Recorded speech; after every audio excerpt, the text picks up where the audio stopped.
उपासक का लक्षण है उपास्य देव के लिए प्राप्त सुखों का, भोगों का त्याग कर देना।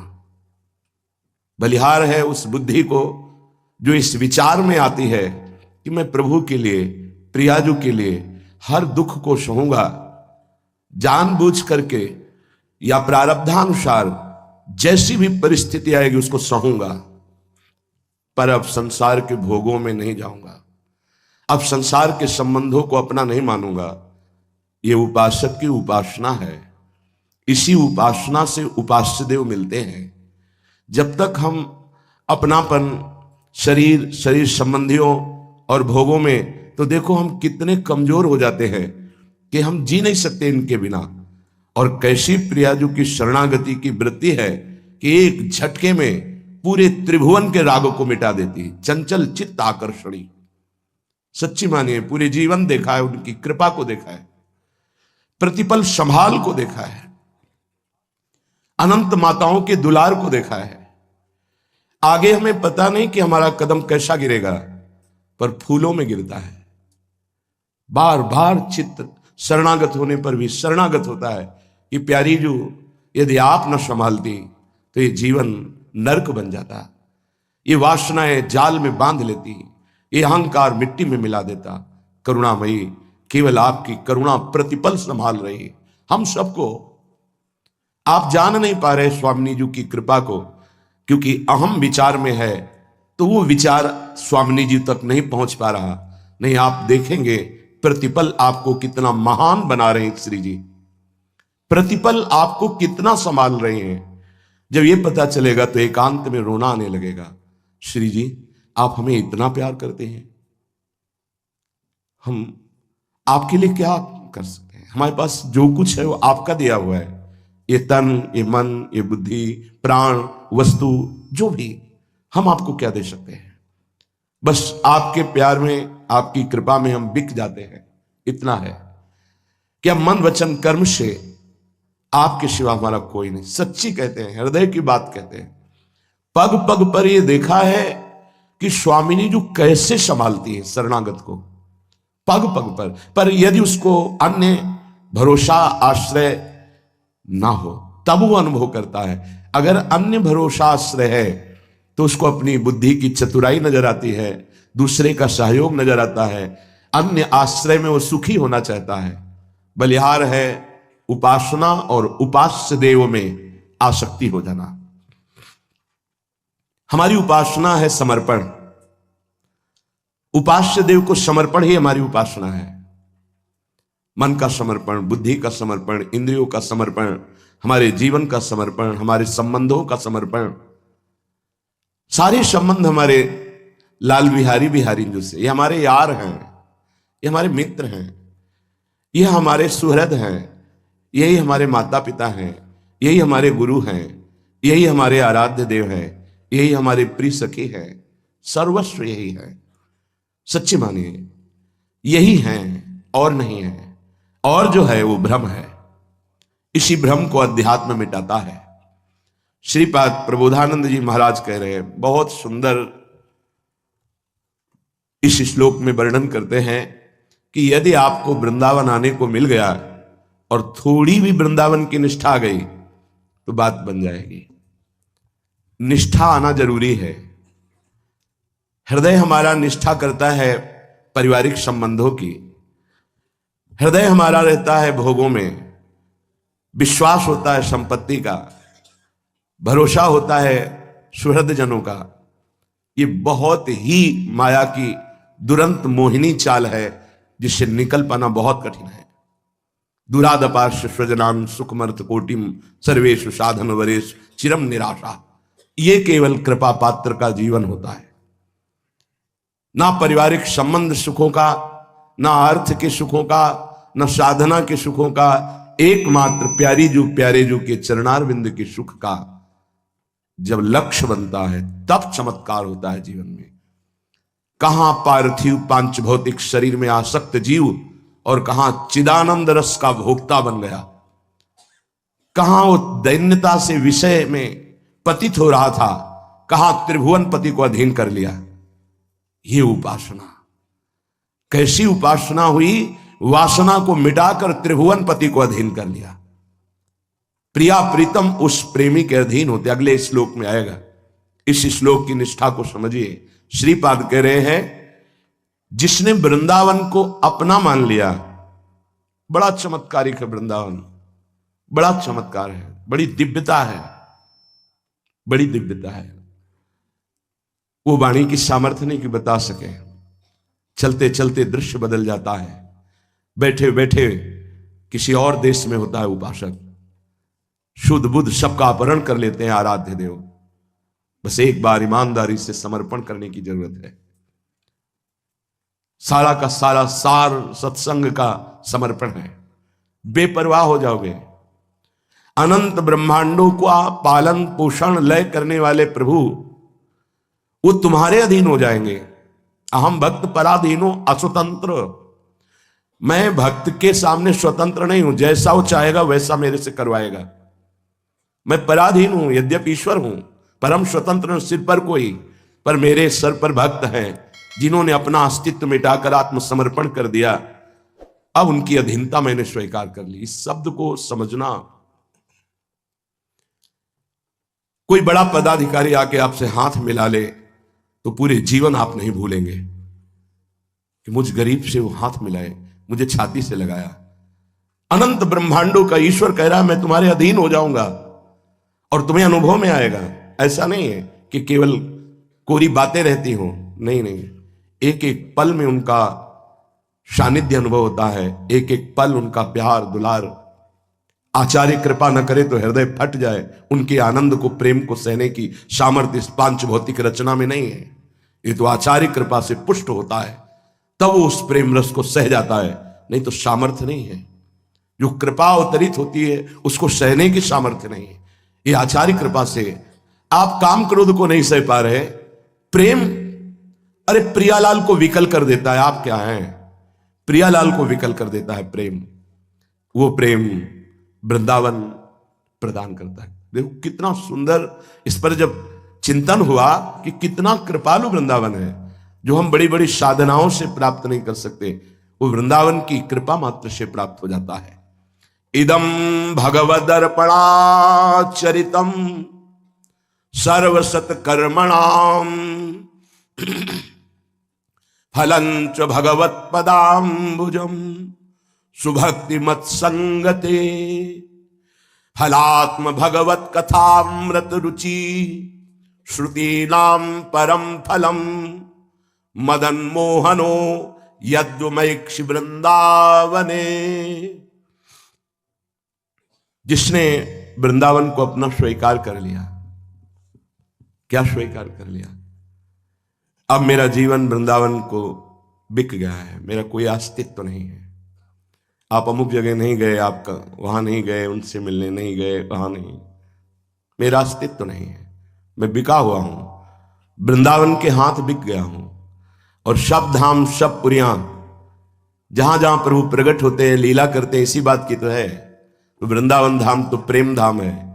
किसी भी धाम की रच की महिमा का वर्णन नहीं, लेकिन ब्रजरच का स्पष्ट, किसी भी धाम का कोई भी महात्मा हो, ब्रजरच की महिमा वर्णन, जिनकी रच की वंदना शिव शनकादि करते हैं, जिस रज में गुलमलता और सदी वंदना ब्रह्मा जी और उद्धव जी चाहते हैं, उस परम धाम का क्षेत्र संन्यास है। क्षेत्र संन्यास, इस 84 कोश भूमि के बाहर प्राण निकल जाएं पर शरीर नहीं जाएगा। निष्ठा, भगवान बिक जाते हैं। नाम रूप लीला तीनों धाम प्रदान करता है। बहुत जोर का इसका भाव है। जब कोई वृंदावन से अपनापन कर लेता है तो इदम भगवद अर्पणा चरितम, उसके जितने आचरण होते हैं वो सब भगवद अर्पण, भगवत प्राप्ति कराने वाले होते हैं। ऐसा वृंदावन बना देता है, पक्का बना देता है। जो सुधार साधना से नहीं हुआ वो सुधार वृंदावन ने कर दिया। जहां हम डरते थे वहां से निर्भय कर दिया। जहां लगती थी कहीं चूक ना हो जाए, वो जगह ही हटा दी, वो स्थान ही हटा दिया। ये जाने मोरी छाती, हृदय जानता है, वो बाहर की व्याख्या नहीं। इदम, यहां वृंदावन में जिसने अपने जीवन को अर्पित कर दिया तो भगवद अर्पणा चरितम, अब उसको अलग से कृष्णार्पणमस्तु नहीं बोलना है। ये धाम की महिमा देखो, उसके जितने आचरण हैं वो सब भगवत प्रसन्नता वाले बनेंगे। बड़ों के घर के बच्चे से जब कुछ वस्तु टूट जाती है, फूट जाती है ना, उनको सुख होता है, मेरा है ना, क्या कमी है, लाडला है, फोड़ दिया तोड़ दिया कोई बात नहीं। ऐसे वृंदावन प्यार करता है। अरे ये त्रुटि है इसमें, ये नीच है, ये अधम है, तो क्या हुआ, मेरा है ना। इदम भगवद अर्पणाचरितम। छोटा बच्चा दौड़ करके जब पिता की गोद में बैठता, उनकी दाढ़ी नोचता, थप्पड़ मारता है, तो पिता को सुख होता है, अपमान या दुख नहीं। ऐसे वृंदावनी प्रभाव सुनु अपनो ही गुण देत। किनको? जिन्होंने वृंदावन को अपने आप को बेच दिया। बेच तो शरीर को भोगों में सब रहे, देख लो ना। एक बार भगवत धाम, भगवत नाम, भगवत चरणारविंद में अपने को अर्पित करके तो देखो। जिस सुख की खोज अनंत जन्मों से भोगों में कर रहे थे, गंध भी नहीं मिली, उस सुख समुद्र में डूब जाओगे। यह लौकिक सच्चिदानंद मार्ग है। तुम लौकिक बुद्धि के कारण नहीं जान पा रहे हो, तो सदगुरु शास्त्र इन पर विश्वास करके इनके वचनों को मान लो। वो अव्यक्त वस्तु तुम्हारे सामने व्यक्त हो जाएगी। कहते हैं हमने प्रभु को देखा नहीं तो प्रेम कैसे करें? तो अपने को देखा है क्या आपने? फिर भी प्राणपन से प्रेम करते हो। अपने को देखा है? आप अपने को कभी नहीं देखा है, तभी तुम्हारी दुर्गति हो रही। तुम देह को देखा है, मन को, बुद्धि को, स्वभाव को। ये तीनों शरीर हैं, प्रकृति के हैं, तुम परमात्मा के हो। इसीलिए मान लो तो जान जाओगे, जान गए तो वही हो जाओगे। सिद्धांत समझो। इसलिए गुरुदेव का वर्णन किया जाता है, शास्त्र श्रवण किया जाता है, उस अव्यक्त परमात्मा को प्यार करने के लिए। जैसे तुम अव्यक्त हो, तुम्हारा स्वरूप आकार रहित है, तुमने आकार में फंस करके अपने आप को बंधन में बांध लिया। अब आओ, ऐसे दिव्य आकार का भाव करो जो जीवन मुक्त महापुरुषों का वांछनीय है, प्रभु का सेवा पार्षद रूप। कैसे करें? मेरी सामर्थ्य नहीं। बोले धाम का आश्रय ले लो, धाम की प्रियता स्वीकार कर लो, तो इदम भगवद अर्पणाचरितम। जितने आचरण है वो सब राधा वल्लभ अर्पणम वस्तु नहीं बोलना पड़ेगा। शयन से लेकर जागृत तक, जागृत से लेकर शयन तक, और जीवन से लेकर मरण तक तुम्हारे हर आचरण भगवत प्रसन्नता वाले हो जाएंगे। हर आचरण। इसको समझाया नहीं जा सकता, इसको केवल हृदय जानता है। जिन आचरणों में निषेधात्मक शास्त्राज्ञा है, शरणागत के द्वारा अगर कहीं चूक हो जाती है तो शरण ने मुस्कुरा करके आनंदित होकर उसे अपनी गोद में ले लेते हैं। ये समझ में नहीं आएगा। जैसे छोटे बच्चे से कोई गलती हो जाती, त्रुटि हो जाती, मल में गिर जाता है, तो मां कैसे, रो मत, आ जाओ गोद में। ऐसा प्यार शरणागत को प्रियाजू करती हैं, प्रियाजू का धाम करता है। ये चिदानंद धाम कोई जड़ देश नहीं। मान लीजिए, मान लीजिए कि आप वृंदावन धाम के हैं, बहुत जल्दी काम हो जाएगा। हमारे कर्म बंधन जो हमको दंड देने के लिए तैयार हैं, वो नष्ट हो जाएंगे। अहम न करो, अपने आप को महा आनंद सुख में पहुंचाने की चेष्टा करो। सर्वसत कर्मणाम, कह रहे जितने समस्त कर्म हैं वो सत्कर्म हो जाएंगे। ध्रुवदास जी महाराज बड़ी सरल भाषा में कह रहे हैं।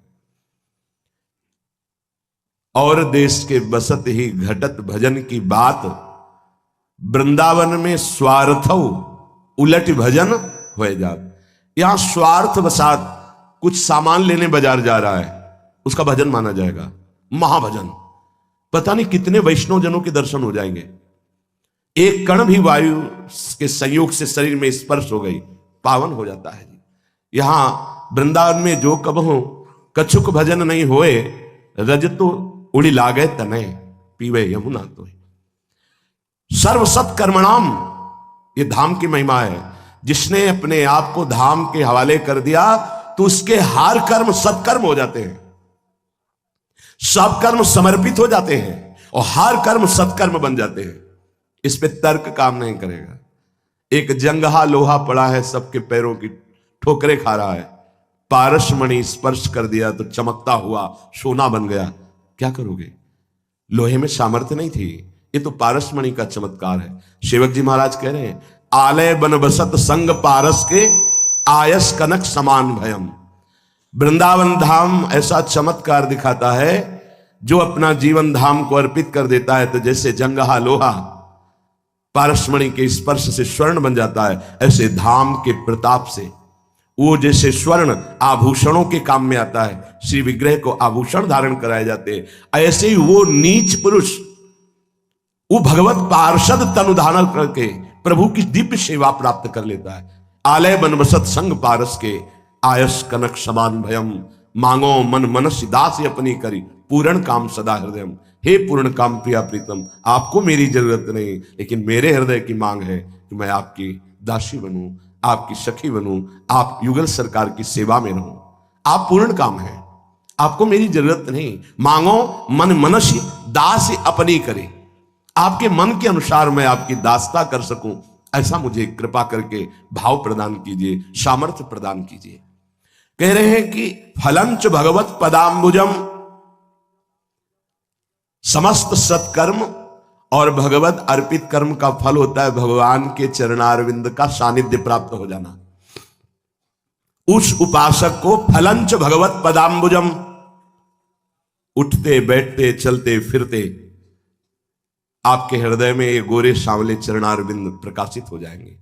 श्री राधिका स्फुरत में हृदय केल सिंधु। यदि नहीं हो रहे हैं तो आपने अभी अपनापन वृंदावन को नहीं दिया है। शरीर राग, इंद्रिय राग, शरीर संबंधी राग कहीं न कहीं पर यह भी ठीक हो जाएगा, क्योंकि ऊपर लिखा है इदम भगवद अर्पणा चरितम, आपके हर आचरण भगवद अर्पित माने जाएंगे, क्योंकि धाम सर्व सत्कर्मणाम, जितने भी कर्म हैं वो सब सत्कर्म माने जाएंगे।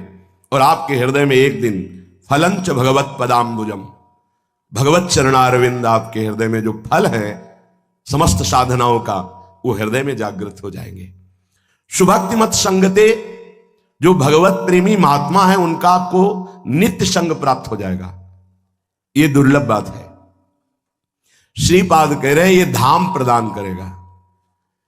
सत्य मार्ग में चलने वाले, सिर्फ प्रभु से अपनापन करने वाले, सिर्फ प्रभु के प्रेम में पगे हुए, उनको ना लोक व्यवहार से मतलब है ना वेद व्यवहार से, ऐसे महात्माओं का मिलन सिर्फ भगवत कृपा से होता है। जिनको ये भ्रम होता है कि ये तो समाज या संसार के किस काम में आते हैं, अपना एकांत तो बैठे प्रिया प्रीतम को केवल रिझाते रहते हैं, तो स्वार्थी हैं, अपने कल्याण में लगे। भ्रम है तुम्हें। जो उनके द्वारा जगत कल्याण होता है वो प्रवचनों के द्वारा नहीं होता, ध्यान रखना। प्रवचन में तो जितनी महात्मा की भजन की सामर्थ्य उतना ही वचन आपके ऊपर काम करेगा। अगर भजन नहीं ना तो केवल मनोरंजन होगा, आपके ऊपर काम नहीं करेगा प्रवचन। और वो महात्मा जो आठों पहर केवल प्रिया प्रीतम में लगा है, उसके शरीर की वायु स्पर्श करके अगर आपको छू गई तो जो बड़ी बड़ी साधनाओं से पापों का नाश नहीं होता, नाश हो जाएगा। वो किसी के भी दरवाजे में खड़े होकर एक टुकड़ा रोटी ले लिया तो पूरे घर का कल्याण हो जाएगा। जहां से वो चरण रख करके निकलेगा, वहां की रज पे अगर तुम्हारा स्पर्श हो गया तो तुम निष्पाप हो जाओगे। समय आने पर तुम्हें पता चलेगा कि हमारे जीवन का परिवर्तन कैसे हो गया। अगर कोई चिता में जल रहा है, उस पर दृष्टि उस महात्मा की पड़ गई, उसका कल्याण हो जाएगा। अभी महात्मा की महिमा को जानते नहीं तो ये समझ जाते हैं कि समाज में तो ये जाते नहीं, इनको व्यवहार से कोई मतलब नहीं, लोक कल्याण के लिए कुछ कर नहीं रहे, एकांत में बैठे माला चलाते हैं, प्रिया प्रीतम का चिंतन करते हैं। ये स्वार्थी, अपने स्वार्थी के लिए। क्या जानते हो तुम? उन महात्माओं से ही कल्याण होता है। अगर हमारे हृदय में भजन नहीं तो हम कितना प्रयास करें, ना अपना परिवर्तन होगा ना दूसरे का। और जो भजन में छके हुए महापुरुष हैं, भगवान के वचन हैं, मम भक्ति युक्तो भुवनम पुनातु, वो लोक का लोक बैठे बैठे पावन कर सकते हैं। सुभक्ति मत संगते, वृंदावन जो प्रिया प्रीतम के अनुराग में डूबे हुए संत जन हैं, उनका संग प्रदान करते हैं। सच्ची मानिए, बड़े अभिमान का विषय होता है जब ऐसे महाभागवतों से, महाप्रेमियों से अपनापन होता है कि मेरे महाराज जी हैं, मेरे गुरुदेव हैं, मेरे हैं। बस इस संबंध को प्रिया प्रीतम भी नहीं तोड़ सकते। इस अपनेपन के संबंध में बंध करके वो हृदय में फलंच भगवत पदाम्बुजो, इन्हीं महापुरुषों के दम से ऐसा होता है। ये बड़े अनुभव की बात कह रहा हूं। खूब शास्त्र और साधन पद्धतियों का अनुष्ठान करने वाला स्वभाव, लेकिन प्रभाव जो अनुराग का है वो केवल रसिक महापुरुषों की चरण रज से हुआ, दूसरा कोई उपाय नहीं। तभी बहुत सोच विचार कर ध्रुवदास जी ने लिखा है, रेमन रसिकन संग बिन रंच न उपजय प्रेम। रसिक महापुरुषों का संग कौन करता है? वृंदावन धाम। सुभक्ति मत संगते, जिनकी सुंदर मति केवल भगवत भक्ति में ही लगी हुई है, ऐसे मिलना कठिन है। मिश्रित स्वभाव, थोड़ा विषय, थोड़ा प्रपंच, थोड़ा समाज, थोड़ा ये, वो एक अलग है। केवल प्रभु में ही आसक्ति, केवल प्रभु का ही चिंतन, उनके द्वारा जगत कल्याण होता है, जगत मंगल होता है। एक बार किसी ने सदगुरुदेव भगवान से प्रश्न किया कि जगत में प्रसार करके जगत कल्याण करना उत्तम है या एकांत में बैठकर साधना करना? वैसे तो बोलते नहीं, पर कभी प्रसन्नता होती तो कहा जगत में प्रचार प्रसार किसका करेगा जब एकांत में साधना करके भगवत प्राप्ति नहीं की तो किसका करेगा? अरे पहले खूब छक के भजन कर ले, निर्विकार हो जाए तो उसको प्रचार प्रसार करना नहीं पड़ेगा, अपने आप हो जाएगा।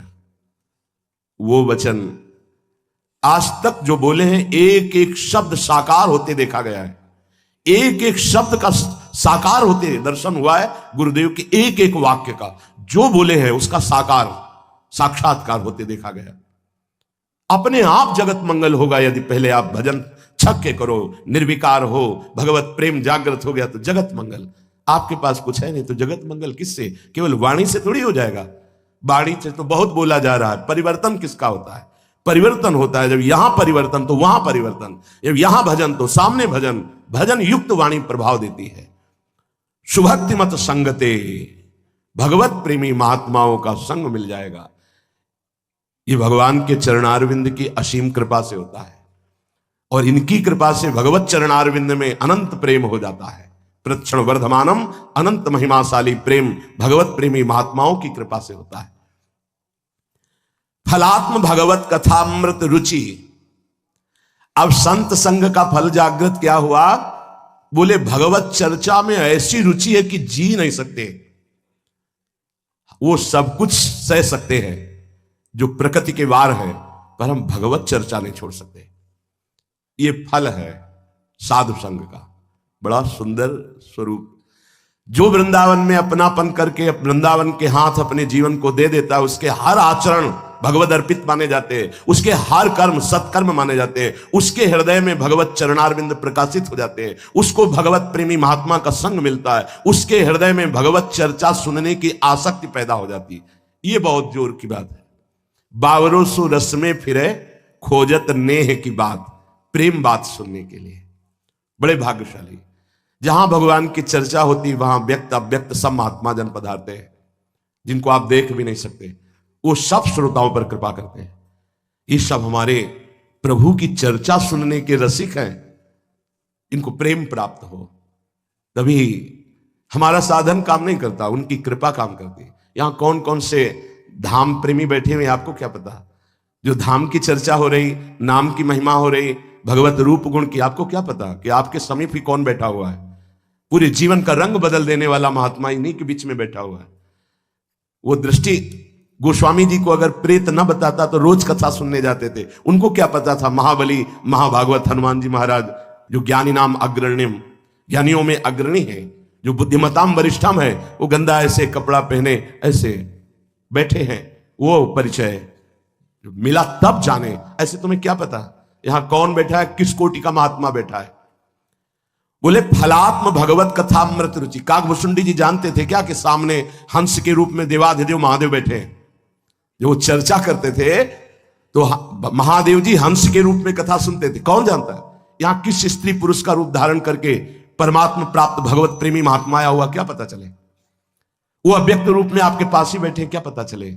इसीलिए सभा में भगवत चर्चा जो श्रवण की जाती है तो हम जो पकड़ पाते हैं, नहीं जो असली भगवत प्रेमी महात्मा जन अव्यक्त रूप में है, वो कृपा करते हैं कि सभा में आए भगवत चर्चा सुनने के लिए, इनका परम मंगल हो। इसीलिए व्रतान यज्ञ छंदांस तीर्था नियमा यमा यथा वरुंधित सत्संगा सर्वसंगो पहो ही माम। स्वयं भगवान श्री कृष्ण चंद्रजू एकादश स्कंद में कहते हैं कि सत्संग की समानता न कोई बड़े से बड़ा व्रत कर सकता है, न वेदाध्ययन कर सकता है, और ना नाना प्रकार की यज्ञ धर्म आदि की अनुष्ठान कर सकते हैं, न तीर्था बड़े बड़े तीर्थों का अवगाहन, ना यम नियम ये समानता नहीं कर सकते। क्यों? क्योंकि सत्संग सर्वसंगोपहो हिमाम। सत्संग में ऐसे ऐसे महत त्यागी महत प्रेमी महापुरुष आते हैं जिनकी कृपा दृष्टि से जो हम जीवन में नहीं छोड़ सकते, वो वासनाएं छूट जाती हैं, वो आसक्तियां नष्ट हो जाती हैं, आसक्ति प्रभु के चरित्र से हो जाती है। बोले फलात्म भगवत कथामृत रुचि, कथामृत में ऐसी रुचि, देखो ना 3 बजे से 2 बजे से 2:30 बजे से यहां खड़े हैं पंक्ति में कि मुझे केवल बात सुननी है प्रभु की। क्या मिलता है? प्रगट में क्या मिलता है? ठंडी का समय है, अपने कंबल से निकलना बड़ा कठिन है, पर ये आशिक हैं भगवत चर्चा श्रवण के, खड़े हैं घंटों पहले से खड़े, मुझे अवसर मिले कि मैं सामने देखते हुए भगवत चर्चा सुनूं। ये आपकी प्रीति नहीं है, ये आपके ऊपर कृपा हुई है श्री जी की लाडिलों की। तो बोले फलात्म भगवत कथामृत रुचि। देखो शनकादि की जब सत्संग वार्ता हुई महाराज पृथु से, तो आंसू बहाते हुए भगवान से यही मांगा कि ऐसे महात्माओं का संग और इनके मुख से निकली हुई भगवत चर्चा, ये 2 कानों से मुझे तृप्ति नहीं मिलती, मुझे 10,000 कान दे दीजिए। महाराज पृथु मांग रहे, प्रभु हमें वरदान दीजिए कि मेरे 2 कानों में 10,000 कानों की सामर्थ्य हो, मैं 10,000 कानों से अपने प्रीतम श्री हरि के प्यारों के मुख से उनकी चर्चा सुनूं।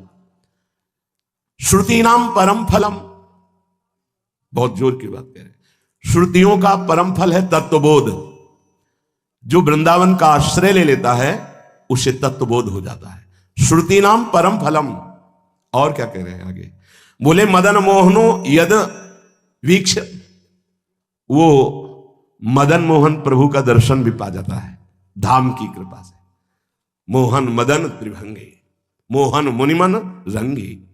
बड़े बड़े मुनियों के मन को अपने रंग में रंग देने वाले ललित त्रिभंगी मोहन मदन मोहन का अर्थात लालजू महाराज का, वो धाम की कृपा से साक्षात्कार पाता है। सच्ची मानिएगा, धाम अपने आप ऐसी चमत्कार में लीला उस उपासक के सामने प्रकट कर देता है, निहाल हो जाता है उपासक। बस आप विश्वास कीजिएगा, धाम पर विश्वास कीजिएगा। श्रुति नाम परम फलम, बड़ा दुर्लभ बात कर रहे हैं, उसको तत्वबोध हो जाता है। मदन मोहनो यदवीक्ष्य, वो यही मदन मोहन का साक्षात्कार प्राप्त कर लेता है। मोहन मुनि सघन प्रगट परमानंद गुण गंभीर गोपाला। प्रभु का साक्षात्कार कोई खिलवाड़ है? वृंदावन खिलवाड़ में साक्षात्कार प्रदान कर देता है। बोले जिसने वृंदावन की निष्ठा स्वीकार कर ली, फिर एक बार उसके हर चरित्र हर आचरण भगवत अर्पित हो जाते हैं, उसके हर कर्म सत्कर्म बन जाते हैं, उसको भगवत चरणारविंद की स्फूर्ति अनुभव में आती है, उसे भगवत प्रेमी महात्मा का संग मिल जाता है, उसे भगवत कथा में रुचि पैदा हो जाती है, उसे तत्वबोध हो जाता है, उसे भगवत साक्षात्कार हो जाता है। निराकार स्वरूप तत्वबोध और साकार स्वरूप मदन मोहन का दर्शन। और फिर कह रहे हैं जागृत स्वप्न सुसुप्ति नित्य मिलनो नित्यानुरागोन्नति नित्याश्चर्यम नवीन दिव्य वयसौ नित्य स्मरोन्मादिनी। उसके जागृत में तो प्रभु, स्वप्न में तो प्रभु, सुषुप्ति में तो प्रभु। जैसे महाप्रभु हरिवंश चंद्र जी कह रहे हैं जागृत स्वप्न सुषुप्ति स्फुरतु में राधा पदाब्ज छटा, वैसे श्रीपाद कह रहे जागृत स्वप्न सुषुप्ति नित्य मिलनो। जागृत में प्रिया प्रीतम के साथ, स्वप्न में प्रिया प्रीतम के साथ और सुषुप्ति में प्रिया प्रीतम के साथ। ये धाम कृपा करके अक्षरशः ऐसा ही करता है। कभी कभी ऐसे उपासकों को स्वप्न आते हैं कि ऐसा लगता है जागृत हो ही नहीं, जागरण ही ना हो, ऐसे डूबा रहे। कभी कभी जागृत अवस्था में एकदम भाव चुरा लिया जाता है मन बुद्धि, ऐसा लगता है ऐसी ही दशा बनी रहे। भला सुषुप्ति तमोगुण अवस्था में क्या प्रिया प्रीतम का मिलन होता है? उसमें तो गाढ़ निद्रा मूर्छा अवस्था रहती, पर कह रहे ये कृपा कि उसकी सुषुप्ति ही प्रिया प्रीतम में होती, तमोगुण जनित नहीं। गाढ़ भाव में डूबा हुआ प्रिया प्रीतम में, यही उसकी सुषुप्ति है। अर्थात वो जागृत स्वप्न सुषुप्ति तीनों अवस्थाओं पर विजय प्राप्त किया हुआ महापुरुष हो जाता है। जागृत में तो प्रिया प्रीतम, स्वप्न में तो प्रिया प्रीतम, सुषुप्ति में तो प्रिया प्रीतम मिलनो, नित्य मिलनो। जागृत स्वप्न सुषुप्ति नित्य मिलनो और नित्यानुरागोन्नति, और प्रतिक्षण नित्य अनुराग बढ़ता जाएगा प्रिया प्रीतम में। नित्याश्चर्यम नवीन दिव्य वयसौ, नित्य नवीन सौंदर्य सामने। अभी थोड़ी देर पहले जो प्रिया प्रीतम को देखा वो नहीं, नित्य नवीन दिव्य वयसौ, नवीन अवस्था, नवीन रूप। कभी उपासक के नेत्र रूप भर करके पान नहीं कर पाते, ये छक के देख लिया अपनी प्रियाजू को, नहीं। महाराज लालजू कह रहे हैं, प्यारी जू जब जब देखो तेरो मुख तब तब नयो नयो लागत। ऐसे युगल सरकार दोनों हैं ऐसे, इनका नयो नेह, नवरंग, नयो रस, नवल श्याम, वृषभानु किशोरी। लालजू भी नवीन नवीन लावण्य, तो लाडली जू का नवीन नवीन रूप, इनकी अवस्था नवीन, इनकी पोशाक नवीन, इनका वृंदावन नवीन, उस वृंदावन की कुंज नवीन, वहां के खग मृग पशु पंछी नवीन, और इनकी लीला नवीन, और उपासक का भाव नवीन। इसीलिए प्रतिक्षण आसक्ति बढ़ती जाती है। नित्याश्चर्य नवीन दिव्य वैसव और नित्य स्मरोन्मादिनी, ऐसी उसको उन्मादमयी वृत्ति मिलती है कि जब प्रिया प्रीतम के इस नित्य नवीन नववयस रूप का प्रतिपल जागृत में, स्वप्न में, सुषुप्ति में वो मिलन, वो अनुभव, तो उन्माद अवस्था अंदर से बनी रहती है। बाहर से शांत दिखाई देता है, अंदर से उन्माद रहता है। नित्य स्मरोन्मादिनी ये वृंदावन प्रदान करता है।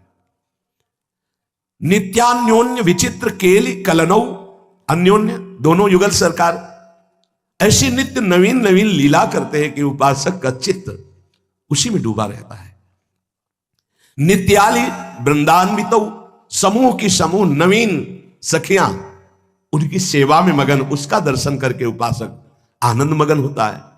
श्री वृंदावन नागरो भज मनस तावेव नित्योज्वलो। अयमन, इस महान उज्जवल प्रेम रस में डूबे हुए हमारे प्रिया प्रीतम का, हमारे राधा माधव का, हमारे श्यामा श्याम का भजन कर। भजन करने में, प्रिया प्रीतम की आसक्ति में, सबके हृदय में ये चार बहुत बाधक है। पहला है लय, फिर है विक्षेप, तीसरा है कषाय, और चौथा है रसास्वादन। ये चार भजन की बहुत बड़ी बाधाएं हैं।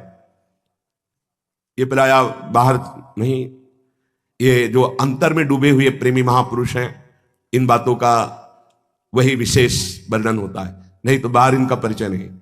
लय, ये भजन की पहली सबसे बड़ी बाधक वृत्ति है। लय, माला उठाया, भजन शुरू किया, छूट गया माला, पहला विक्षेप।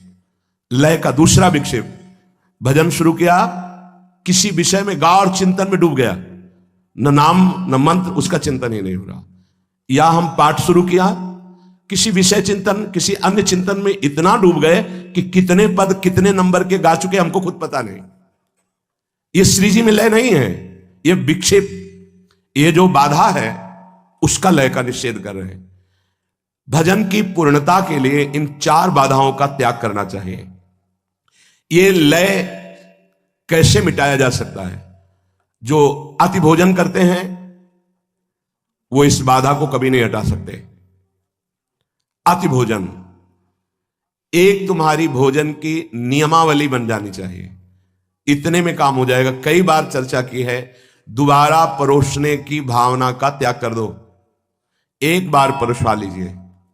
ये हम बहुत अच्छे अच्छे संतों को देखा है, अच्छे साधकों को देखा है, ये बार बार परोसना और बार बार गरम गरम लेना ये अपने लिए ठीक नहीं है। मान लीजिए हमारी प्रार्थना, एक बार लीजिए, दाल इतनी, हाँ ठीक है, सब्जी इतनी, ठीक है, मीठा इतना, हाँ ठीक है, रोटी 4 रख दीजिए, 8 रख दीजिए, जितना पाते एक बार, और अब दोबारा हमें जरूरत नहीं पड़ेगी, आप अन्य संतों को दीजिए। बस एक बार परोसा लिया, नाम जप करते हैं आराम से उसे पा लिया। एक बार नियम बनाओ, अच्छी से अच्छी वस्तु बस एक बार परोसा लो। उसमें क्या होगा? एक ही दोना में खीर तो होगी, एक बार लेना है। देखो हम साधना कर रहे हैं, यहां निषेध है, लय ये बहुत बड़ा बाधा है भजन के लिए। तो अति भोजन इसका त्याग कीजिए। किसी किसी के शरीर की आवश्यकता होती है भोजन की इतनी इतनी, वो आप एक बार में ले लीजिए, हम छूट देते हैं। 10 रोटी ले लीजिए, कोई निषेध नहीं। आप सहज में पचा लेते हैं, आप मेहनत करते हैं, आप भजन करते हैं, ले लीजिए, एक बार में ले लीजिए। देखो आप करके देखो, आप एक बार में परोसा लीजिए उतनी वस्तु जितना आपको परोसना।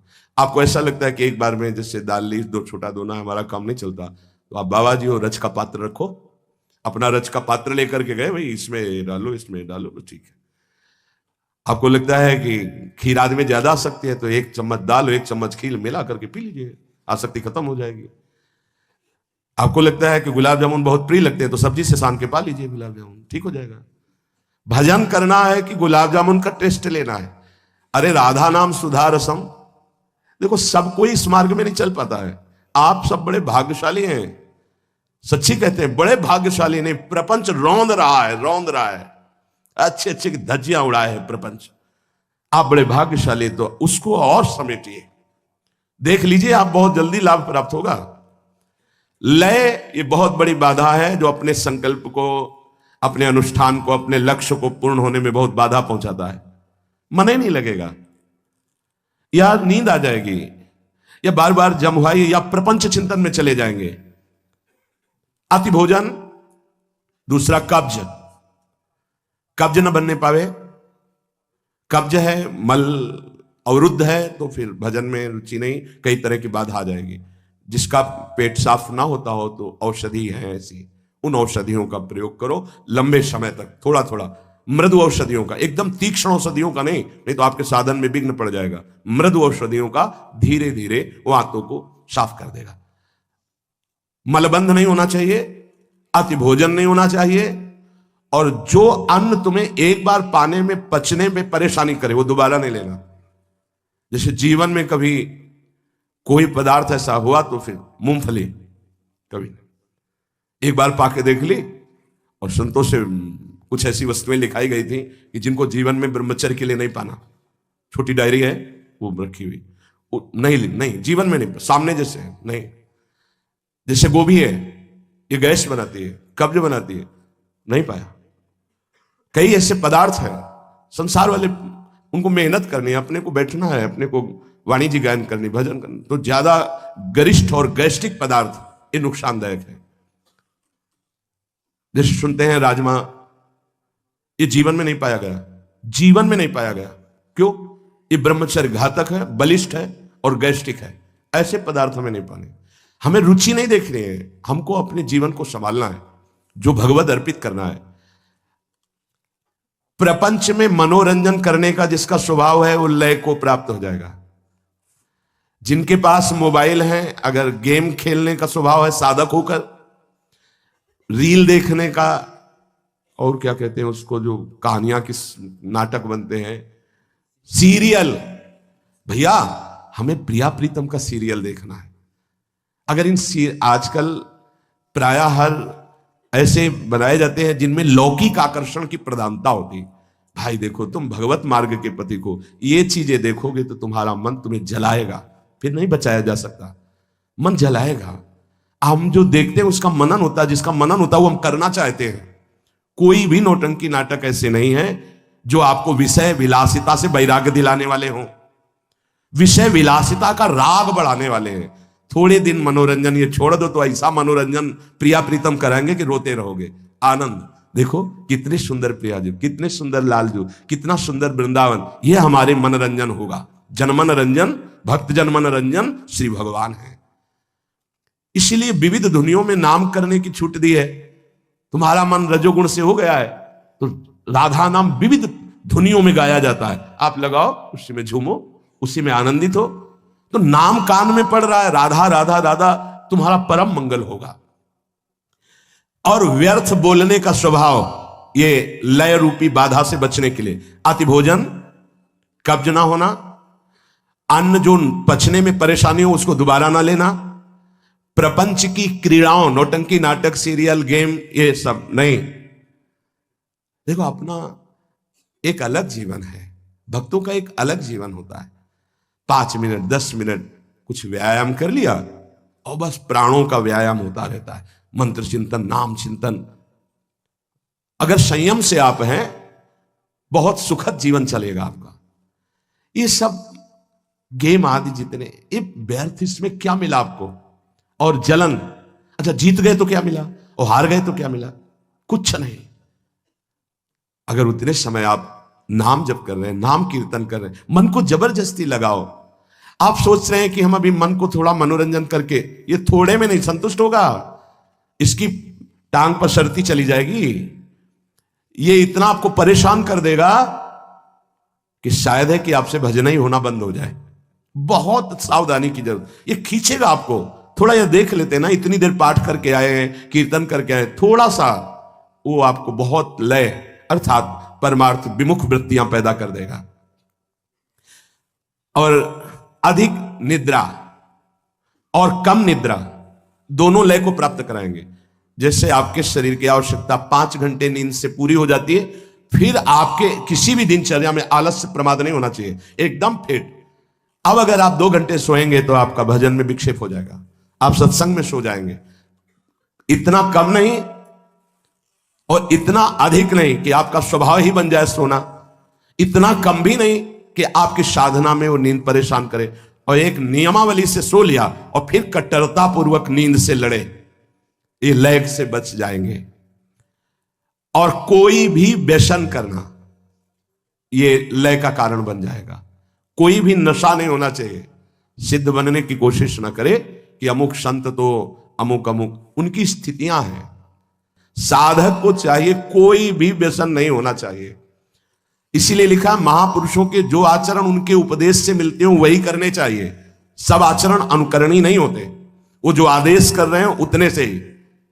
जब भगवान शंकराचार्य जी ने मछली खा ली तो कुछ शिष्यों ने खा ली कि गुरुजी ने खा लिया, अब आगे गलता हुआ कांच पिया, अब उनकी हिम्मत नहीं थी। ऐसे किया तो मछली जिंदा निकल आई, उन्होंने ऐसे ऐसे किया तो सब वहां लीवर में पहुंच चुकी थी। जो उपदेश के अनुसार आचरण हो महापुरुषों के, वो अनुकरण किए जाते हैं। जो उनके उपदेश से आचरण न मिलते हो वो प्रणाम है, आपकी महिमा। कोई भी व्यसन नहीं होना चाहिए उपासक के जीवन में।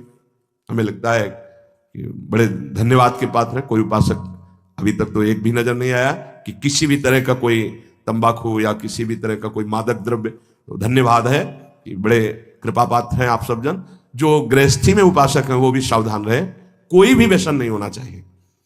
आपके अंदर जब नाम का व्यसन चढ़ेगा तो एक मादकता अपने आप चढ़ती है। अगर अन्य व्यसन करेंगे तो नाम निरंतर नहीं जप लेंगे। जिसके मुख में तंबाकू है, सिगरेट है, पान मसाला खाओगे, नाम नहीं चल पाएगा। तुम्हारी इतनी हिम्मत नहीं है कि रजोगुणी मुख में मसाला हो और तुम्हारी चित्तवृत्ति भगवदाकार हो। नहीं, कोई भी व्यसन नहीं होना चाहिए, तो लय से बच जाओगे। अति भोजन, मलबंध अर्थात कब्ज नहीं होनी चाहिए। वो अन्न नहीं पाना चाहिए जो पचने में परेशानी करता है। कोई भी प्रपंच की क्रीड़ा नहीं देखनी चाहिए, जिसे सीरियल, नौटंकी, नाटक के फिल्म आदि। और अधिक नींद और कम नींद दोनों नहीं होनी चाहिए, युक्त। जितने जीवन के लिए आवश्यक है उतनी नींद। और कोई भी व्यसन ना हो तो लय से बच जाओगे। दूसरा है विक्षेप। विक्षेप विषयों का होता है। ये अनात्म वस्तुओं के संयोग से सुख लेने की इच्छा बहुत जन्मों से ये संस्कार चला रहा है। आपके अंदर आएगा, काम भोग करने की इच्छा आएगी, नाना प्रकार के पदार्थों की इच्छा आएगी। इच्छा होती है, इसी को बंधन कहते हैं। इसी विक्षेप को जो जीत लेता है वो बंधन मुक्त हो जाता है। इच्छा का त्याग करना ही परमार्थ के पथिक का परम कर्तव्य होता है।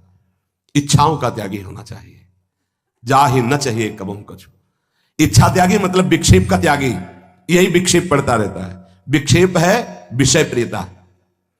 अनात्म पदार्थों में सत्यत्व सुख बुद्धि ये विक्षेप है। उपासक अंदर से देख ले, ये विक्षेप क्रिया भले ना हो लेकिन चिंतन होता है, इसका अस्तित्व बना रहता है। विक्षेप पड़ता रहेगा आपके जीवन में, आप अशांत रहेंगे, आप जलेंगे, आप खुद ऐसे आचरण करेंगे जो आपको बांध देंगे, आपको क्लेश पहुंचाएंगे, भजन साधना छूट जाएगी। ये चारों बहुत बड़े मतलब विक्षेप पहुंचाने वाले हैं। पहला लय और दूसरा विक्षेप। विषय प्रियता, विषय भोगों में सुख, सत्यत्व बुद्धि, इसका त्याग करना पड़ेगा। वैसे जब कभी आपका मन किसी विषय में जाए तो उससे बचने का उपाय बहुत जोर जोर से जल्दी जल्दी से नाम करना, तो वो संस्कार नहीं बना पाएगा। पर उस समय आप देखना, अगर आप नाम जप करें उसकी रफ्तार धीमी करके एकदम बंद करवा देगा, गाढ़ विषय चिंतन कराएगा और साधक सहयोग कर देता है मन को। फिर परेशान होकर के डोलता है घंटों, मेरा मन नहीं लगता, मेरा मन अशांत है, मैं क्या करूं, मेरा मन ऐसा, मेरा मन। तो दवा क्यों नहीं ली समय पर? जिस समय तुम्हारा मन विषय में गाढ़ चिंतन कर रहा था उस समय तुमने चिंतन करने क्यों दिया? नाम कीर्तन क्यों नहीं किया? उस समय जोर जोर से कीर्तन क्यों नहीं किया? रफ्तार से कीर्तन क्यों नहीं किया? उसको अवसर क्यों दिया चिंतन का? हर विक्षेप की काट भगवत चिंतन है। उस समय चिंतन ना बने तो कीर्तन करो। उस समय किसी भी तरह विषय चिंतन का अवसर ना दो। हृदय जलाएगा, तुम्हें परेशान करेगा, पर तुम उस परेशानी से परेशान मत हो। यही सबसे बड़ी तपस्या है।